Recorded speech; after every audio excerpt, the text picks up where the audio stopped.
Masa berburu dan meramu. Corak kehidupan manusia purba yang paling sederhana yaitu pada masa berburu dan meramu. Pada periode awal, munculnya peradaban manusia ini, kemampuan masyarakat dalam memanfaatkan bahan yang disediakan alam masih sangat terbatas. Umumnya, peralatan yang digunakan terbuat dari batu, kayu, atau tulang yang masih sederhana. Masa berburu dan meramu dibagi menjadi dua, yaitu masa berburu dan meramu tingkat awal, dan yang kedua adalah masa berburu dan meramu tingkat lanjut. Nah, untuk yang pertama yaitu masa berburu dan meramu tingkat awal. Corak kehidupan manusia purba pada masa berburu dan meramu tingkat awal adalah nomaden, yaitu berpindah-pindah tempat. Mereka terus berpindah mencari daerah baru yang melimpah sumber daya alamnya. Sebab, sumber utama kehidupan mereka bergantung pada ketersediaan alam. Manusia yang hidup pada zaman berburu dan mengumpulkan makanan tingkat awal diperkirakan satu periode dengan zaman Paleolitikum. Untuk kehidupan ekonominya, masyarakat berburu dan meramu tingkat awal sepenuhnya dari mencari dan mengumpulkan makanan, atau yang dapat disebut dengan food gathering. Makanan yang dikumpulkan berupa umbi-umbian, buah-buahan, keladi, dan daun-daunan. Bahan makanan yang mereka dapat langsung dimakan alias tidak dimasak, karena masyarakatnya belum mengenal api untuk mengolah makanan ini. Yang kedua, pola huniannya, di mana pola hunian manusia purba pada masa berburu dan mengumpulkan makanan tingkat awal mempunyai dua ciri khas, yaitu kedekatan dengan sumber air dan kehidupan di alam terbuka. Beberapa contoh yang menunjukkan pola hunian seperti ini dapat ditemui di situs-situs purba di sepanjang aliran Bengawan Solo. Untuk kehidupan sosialnya, manusia pada periode ini hidup secara berkelompok, di mana satu orang akan bertugas sebagai pemimpinnya. Pemimpin kelompok inilah yang akan memandu anggota lainnya untuk berpindah tempat.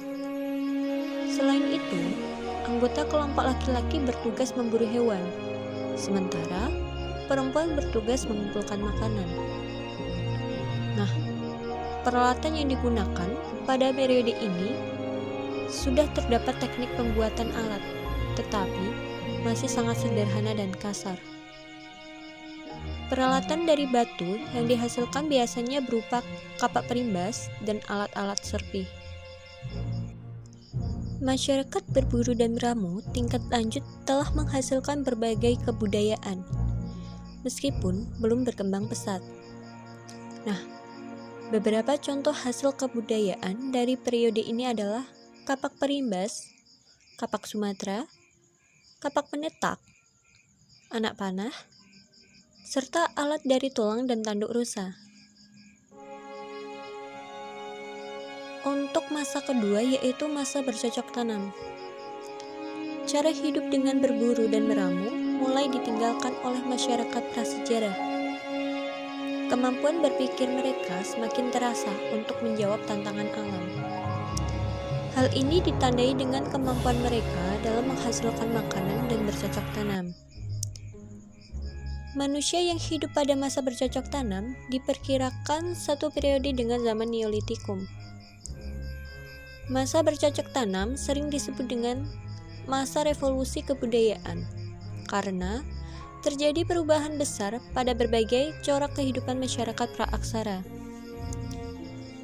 Untuk kepercayaannya, masyarakat pada masa bercocok tanam mengenal kepercayaan bahwa orang yang meninggal akan memasuki alam lain.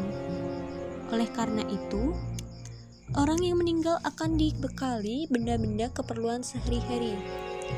Berkaitan dengan kepercayaan ini, muncul tradisi pendirian bangunan besar yang disebut dengan tradisi megalitik.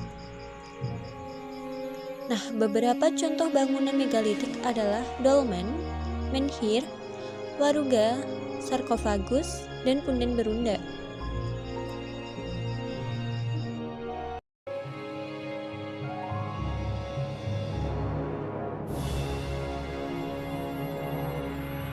untuk yang terakhir yaitu masa perundagian. Kata perundagian diambil dari kata undagi, yang artinya seseorang yang memiliki keterampilan jenis usaha tertentu, seperti pembuatan gerabah, perhiasan, kayu, batu, dan logam. Masa perundagian merupakan periode akhir prasejarah atau yang lazim disebut dengan zaman logam.